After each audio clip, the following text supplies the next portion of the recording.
Hi hello friends. நாம் இந்த வீடியோவில் என்ன பார்க்க போகிறோன்னா, நான் என் பொண்ணு ரோஹிணிக்கு எம்ப்ராய்ட்ரி கற்றுக் கொடுக்க போகிறேன். அதை தான் பார்க்க போகிறோம். எதனால் அப்படின்னா, அவங்க ஸ்கூலில் போட்டி நடத்த போகிறாங்களாம். நான் சின்ன வயசில் ஸ்கூலில் படிக்கும்போது எங்கள் ஸ்கூலில் விளையாட்டு போட்டி நடத்துவாங்க. நம்ம ஸ்கூலில் ஜெயிக்கிறவங்கள வேறு ஸ்கூலில் விளையாட்டு போட்டி நடக்கும்போது அங்கே கூட்டிகிட்டு போவாங்க. அதே மாதிரி இவங்க ஸ்கூலில் கைத்தொழில் குழந்தைங்க கற்றுக்கணும் அப்படிங்கிறதுக்காக ஒரு 12 போட்டி நடத்துகிறாங்க. அதில் இவங்க ஸ்கூலில் யார் ஜெயிக்கிறாங்களோ அவங்கள வேறு ஸ்கூலுக்கு கூட்டிகிட்டு போவாங்களாம். அப்போது ரோஹிணி இது வரைக்கும் எதையுமே கற்றுக்கலை. எனக்கு தெரிஞ்சதை அவளுக்கு சொல்லி கொடுக்கலாம் அப்படின்னு சொல்லிட்டு தான் நான் அவளுக்கு எம்ப்ராய்ட்ரி கற்றுக் கொடுக்க போகிறேன். அவங்க ஸ்கூலில் என்னெல்லாம் போட்டி நடத்துகிறாங்கன்னு பார்க்கலாமா? முதல்ல க்ளே மாடலிங், அப்புறமா vegetable printing, fabric painting, paper craft, drawing, chalk making, agarbatti making, puppet making, beads work, embroidery, bamboo, waste management. இந்த 12 போட்டி தான் நடத்துகிறாங்க. நான் எனக்கு தெரிஞ்ச எம்ப்ராய்டரியை அவளுக்கு கற்றுக் கொடுக்க போகிறேன். ஏன்னு கேட்டிங்கன்னா, அவள் எப்போவுமே மொபைல் பார்க்குறது, அப்புறமா விளையாட்டு சாதனத்தை எடுத்து வச்சு விளையாடுறது, அப்படியே அவள் டைமை வேஸ்ட் பண்ணுறா. அதனால் இந்த மாதிரி ஏதாவது ஒன்று கற்றுக் கொடுத்தா அது அவளுக்கு ரொம்ப யூஸ்ஃபுல்லாக இருக்கும். அதனால் நான் கற்றுக் கொடுக்குறேன். போட்டியில் அவள் ஜெயிக்கிறாளோ தோக்குறாளோ அதெல்லாம் முக்கியம் இல்லை. ஆனால் அவள் ஒரு கைத்தொழில் கற்றுக்கணும் அப்படின்னு நான் அவளுக்கு கற்றுக் கொடுக்குறேன். முதல்ல எம்ப்ராய்டரி ஃப்ரேம், அப்புறமா ஊசி, thread cutter, thread, embroidery thread, அப்புறமா இது பாப்லிங் க்ளோத்து நம்ம தைக்கிறதுக்கு எல்லாமே அவளுக்கு எடுத்து கொடுத்து பேரும் சொல்லி கொடுத்தாச்சு. அதுக்கப்புறமா பார்த்திங்கன்னா,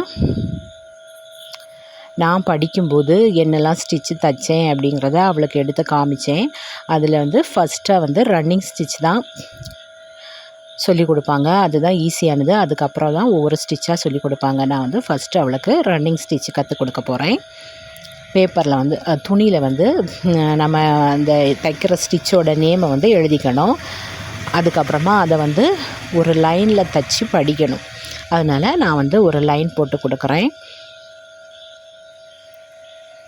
அப்புறமா அவளுக்கு சொல்லி கொடுத்தேன் பாரு, இந்த மாதிரி லைனில் தைச்சி முடிச்சுட்டு அப்புறமா ஒரு சின்ன ஃப்ளவர் வரைஞ்சி அந்த ஃப்ளவரில் அந்த ஸ்டிச்சை தைக்கணும் அப்படின்னு சொல்லி கொடுத்தேன். அவளாவே ஒரு நூல் எடுத்துக்கிட்டா.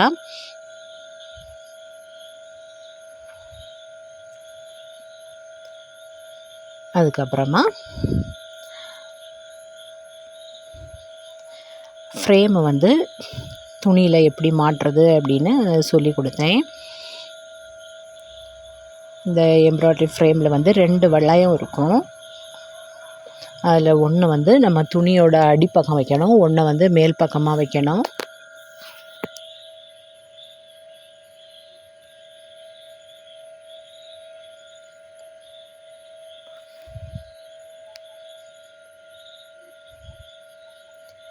இந்த மாதிரி துணியோட அடியில் வச்சுட்டு ஒரு ஃப்ரேமை வச்சுட்டு மேலே இந்த ஸ்க்ரூ கொடுத்துருப்பாங்கள்ல அந்த ஃப்ரேமை தான் மேலே வைக்கணும்.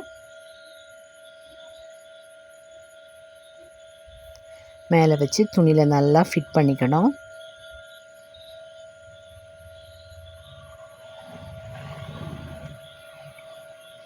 இந்த மாதிரி துணியை நல்லா இழுத்து விட்டுட்டு ஸ்க்ரூவை நல்லா டைட் பண்ணிக்கணும். டைட் பண்ண பிறகு நம்ம இந்த மாதிரி விரலால் சுண்டினோன்னா ஒரு சவுண்டு கேட்கும்.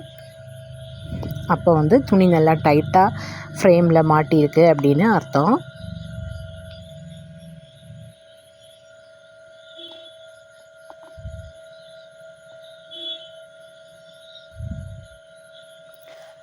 துணியை டைட்டாக ஃப்ரேமில் மாட்டியாச்சு.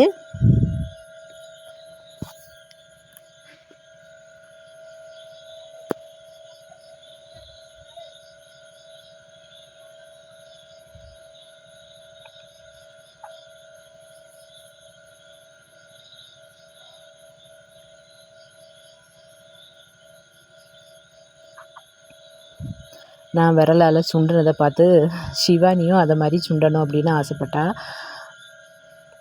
அப்படி நாங்கள் எல்லாருமே டெஸ்ட் பண்ணி பார்த்துட்டோம், துணி நல்லா டைட்டாக இருக்கா அப்படின்னு சொல்லிட்டு. அப்புறமா த்ரெட் எடுத்து ஊசியில் கோர்த்துக்கிட்டோம்.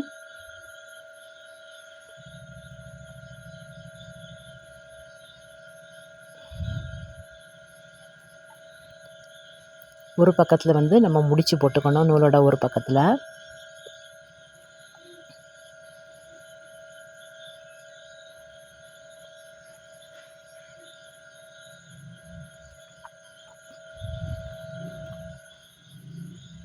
முடிச்சு போட்டாச்சு. இப்போ ரன்னிங் ஸ்டிச் எப்படி தைக்கிறதுன்னு பார்க்கலாம். அடிப்பக்கத்துலேருந்து இந்த மாதிரி ஊசியை மேல் பக்கம் எடுக்கணும். எடுத்துட்டு சின்னதாக இந்த மாதிரி ஒரு வர மாதிரி தைக்கணும். அப்புறமா கொஞ்சமாக இடைவெளி விட்டு அதுக்கப்புறமா ஊசி எடுத்துக்கணும்.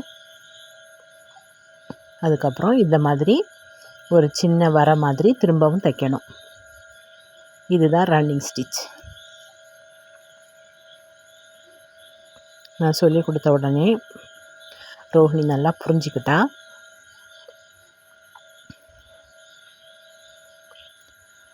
அப்புறமா நான் தைக்கிறேன் அப்படின்னு சொல்லிட்டு அவள் வாங்கி தைக்க ஆரம்பித்தா. நான் சொல்லி கொடுத்த மாதிரியே அழகாக தைச்சா.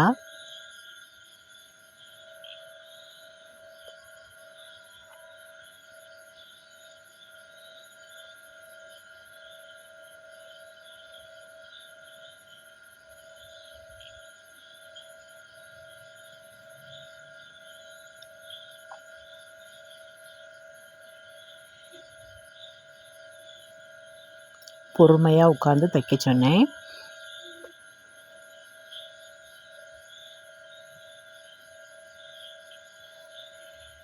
அவளுமே உட்காந்து தைச்சா.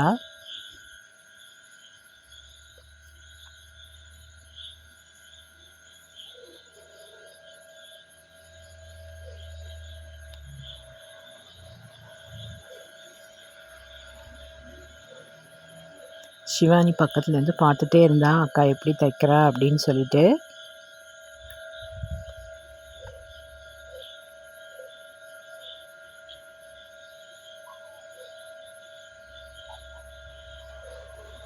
இந்த லைனில் வந்து ரன்னிங் ஸ்டிச் அழகாக போட்டுட்டா. அதுக்கப்புறமா வந்து நான் ஒரு ஃப்ளவர் வரைஞ்சி கொடுத்தேன். அது எப்படி வரையணுன்னா, நாம் வந்து ஒரு பேப்பரில் வந்து முதல்ல வரைஞ்சிக்கணும். அப்போ தான் நமக்கு வந்து வரையும் போது எதாவது தப்பு வந்துச்சுன்னா அழிச்சிக்க முடியும். அழிச்சிட்டு நீட்டாக வரைஞ்சிட்டு அதுக்கப்புறமா துணியில் வந்து அதை காப்பி பண்ணி எடுக்கணும்.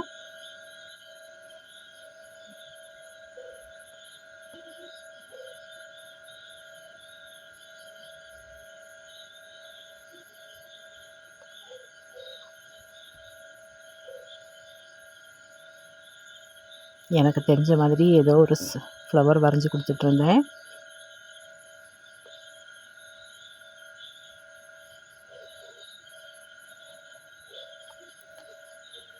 நல்லா இருக்கா அப்படின்னு சொல்லுங்கள். அப்புறமா வந்து நாங்கள் துணியில் அதை காப்பி பண்ண ஆரம்பிச்சிட்டோம். துணியை அடியில் வச்சுட்டு கரெக்டாக நம்ம வந்து எதில் பூ வரையணும் அப்படிங்கிறத பார்த்து பேப்பரை வச்சு காப்பி பண்ணணும். இது வந்து கார்பன் பேப்பர். இதை அடியில் வச்சுட்டு அதுக்கு மேலே வந்து நாம் வரைஞ்ச பேப்பரை பூ வரைஞ்ச பேப்பரை வச்சுக்கணும். வச்சுட்டு திரும்ப வந்து பென்சிலால் அதை வரையணும்.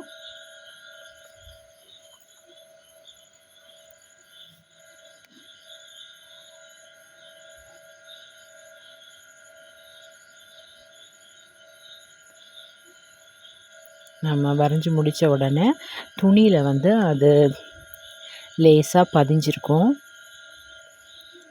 லைட்டாக பதிஞ்சிருந்துச்சு. திரும்ப வந்து ஒரு பேனாவால் அது மேலேயே நான் வந்து நல்லா வரைஞ்சிக்கிட்டேன். வரைஞ்சதுக்கப்புறமா இதில் வந்து என்ன கலர் நூலெல்லாம் போடணும் அப்படின்னு சொல்லி கொடுத்தேன். இலைக்கும் தண்டுக்கும் பச்சை கலர், நடுவில் வந்து மஞ்சள் கலர், அப்புறமா இந்த பூவோட இதழுக்கு வந்து சிகப்பு கலர் போட்டு தையே அப்படின்னு சொல்லி கொடுத்தேன். நான் சொல்லி கொடுத்த மாதிரியே சூப்பராக தைச்சிட்டா ரோஹிணி. நல்லா இருக்கா அப்படிங்கிறத கமெண்டில் சொல்லுங்கள். குழந்தைங்க கைத்தொழில் கற்றுக்கிறத பற்றி நீங்கள் என்ன நினைக்கிறீங்க அப்படிங்கிறத கமெண்டில் சொல்லுங்கள். தேங்க்யூ.